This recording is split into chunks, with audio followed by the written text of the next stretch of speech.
Mangione's life once seemed to follow the script of a young man destined for greatness, an Ivy League graduate, a rising software engineer and heir to a prosperous family empire. But in a cruel and inexplicable twist of fate, his promising trajectory would be overshadowed by a brutal crime. In December 2024, Mangione's name became inextricably linked to the shocking murder of Brian Thompson, the CEO of United Healthcare in Midtown Manhattan. How could a man with such a bright future descend into such unspeakable darkness? As investigators delve into the chilling events leading up to this tragedy, they are uncovering a story far more complicated and far more disturbing than anyone could have imagined. Mangione's upbringing was defined by privilege. The grandson of Nicholas Mangione, a real estate magnate who built a vast empire in Maryland, Luigi grew up in a world where success was expected. He excelled at the prestigious Gilman School in Baltimore, becoming both an academic star and a beloved figure among his peers. As valedictorian, he delivered a graduation speech that showcased his intellectual gifts and ambition. His academic success continued at the University of Pennsylvania, where he graduated with a degree in computer science and mathematics, and went on to work as a software engineer at TrueCar. His career seemed poised for even greater success. Yet beneath this exterior of achievement, a darker narrative was unfolding. In 2022, Mangione moved to Hawaii, seeking a healthier lifestyle and new opportunities for personal growth. There, he embraced outdoor activities like hiking and yoga, and became involved in a co-working and co-living community where he led a book club. His life appeared ideal, a young man striving for balance, living out his professional and personal dreams. However, this outwardly perfect life masked a growing internal crisis. Chronic back pain had been a constant for Mangione, but after surgery in 2022, the pain remained, clouding his mental and physical well-being. A surfing injury shortly after his arrival in Hawaii intensified his suffering, leaving him bedridden for a week. This injury, though seemingly minor, marked a turning point. The trauma, combined with his ongoing pain, deepened his isolation and despair. His once active social media presence, where he regularly shared updates about his fitness, travels and intellectual pursuits, suddenly ceased. Friends and family began to worry, yet no one could have anticipated the horrifying chain of events that would soon unfold. On December 4th, 2024, Luigi Mangione shot and killed Brian Thompson, the CEO of United Healthcare, in a cold and calculated act of violence on the streets of New York City. The murder stunned the nation and a manhunt was quickly launched. Days later, Mangione was arrested at a McDonald's in Altoona, Pennsylvania, a surreal ending to a crime that seemed to defy all logic. Upon his capture, authorities discovered a chilling array of weapons in his possession, including a 3D printed pistol, a silencer, and a handwritten note that read, "These parasites had it coming." An unmistakable outpouring of rage directed at corporate America. For his family, the news was nothing short of devastating. The Mangiones had long been one of Maryland's wealthiest and most influential families, with a legacy of business success that seemed secure. Nicholas Mangione had built a fortune through nursing homes and country clubs, and the family's status was beyond question. But in an instant their legacy was shattered by a crime that no one could have predicted. Luigi, the once humble overachiever, seemed to have vanished, replaced by someone unrecognizable, driven by an unfathomable anger. What caused this violent transformation? The answer may lie in Mangione's years of struggle, both physical and mental, that slowly eroded the foundation of his once promising life. His battle with chronic pain had been compounded by the lingering effects of a traumatic experience during his time in college. As a member of a fraternity at the University of Pennsylvania, Mangione endured the notorious Hell Week hazing rituals, a brutal and psychologically taxing initiation that left him with lasting brain fog. This experience, which may have contributed to his declining academic performance, took a toll on his mental clarity and emotional stability. The combination of physical pain, mental fog and social isolation set the stage for a far more sinister shift in his worldview. As Mangione's health continued to decline, his online activity became a disturbing reflection of his internal turmoil. Once an avid reader and intellectual, he increasingly engaged with radical ideologies. His Goodreads profile, once filled with thoughtful reviews of books on self-improvement, now included the manifesto of Ted Kaczynski, the infamous Unabomber. Mangione's review revealed a disturbing admiration for Kaczynski's anti-technology and anti-corporate rhetoric, as well as a chilling justification for violence. He described Kaczynski's acts as desperate, even suggesting that violence was a necessary response to a system that had failed peaceful protest.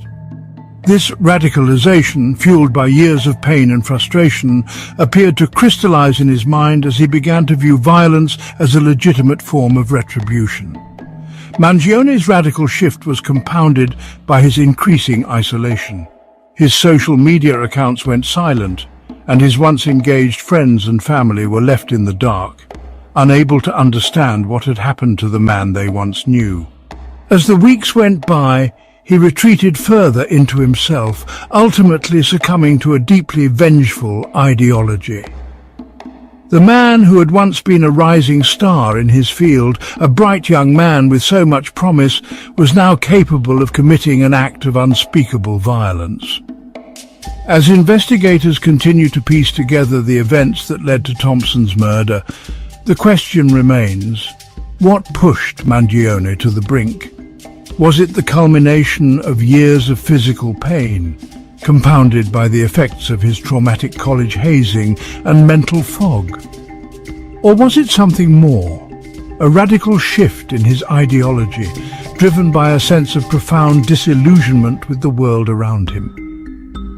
Mangione's tragic fall is a stark reminder of the fragility of the human psyche and the dangers that can arise when a once promising life is consumed by darkness. In exploring the root of Mangione's descent, a psychological lens reveals a more unsettling reality.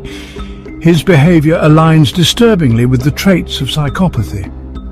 Psychopaths are often defined by superficial charm, an inflated sense of self-worth, and a chilling lack of empathy, qualities Mangione displayed throughout his life. His calculated decision to murder Brian Thompson, alongside his utter indifference to the suffering he caused, reflects a profound emotional detachment.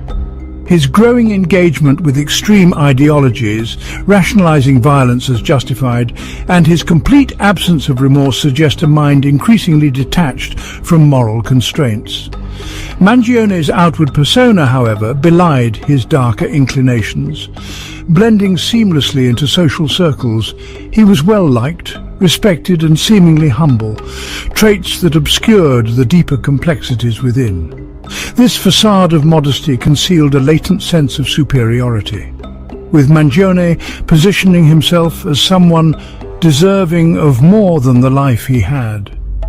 His ability to manipulate his image, a hallmark of psychopathy, allowed him to navigate social spaces with ease, masking the dangerous undercurrents of entitlement and rage that would ultimately culminate in his cold-blooded crime.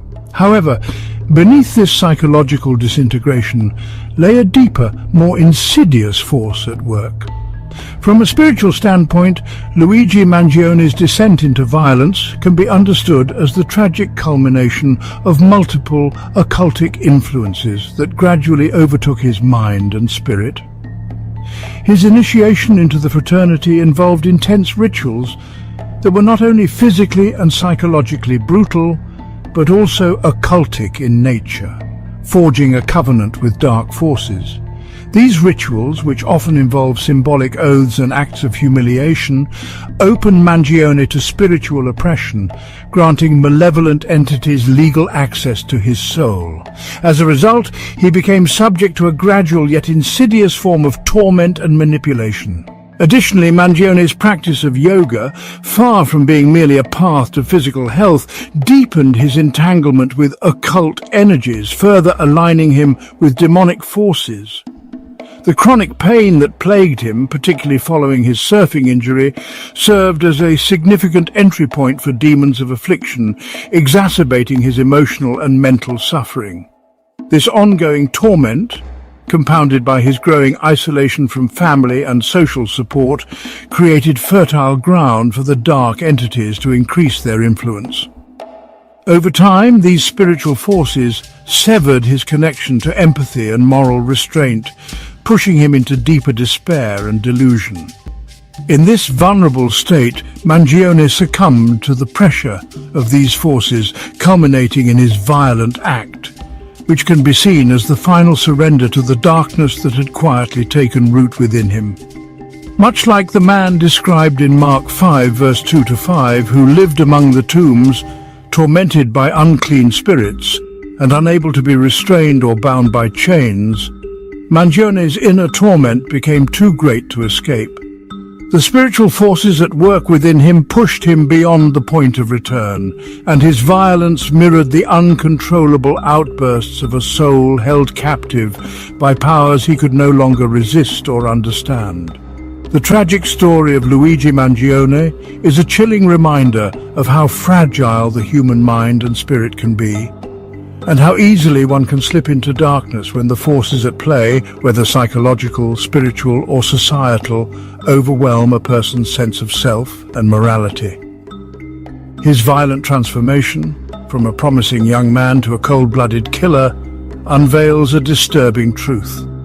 No one is immune to the subtle erosion of the soul, particularly when faced with pain, isolation, and radical ideologies. The question that lingers, however, is not just how Mangione descended into this abyss, but why, and what lessons we as a society can glean from his tragic fall. Was it the unraveling of his psyche, the corrosive influence of occult forces, or the toxic blend of both? And ultimately, what does it say about the deeper, often hidden forces that shape our choices and our destinies? Luigi Mangione's life, now forever intertwined with a heinous act, serves as a cautionary tale, a profound, unsettling reflection on the invisible battle between light and darkness that plays out within us all. Ultimately, Luigi Mangione's tragic fall serves as a profound meditation on the fragility of the human condition, illustrating how the convergence of psychological decay and spiritual oppression can unravel a life of immense potential, leaving only the eerie remnants of what might have been.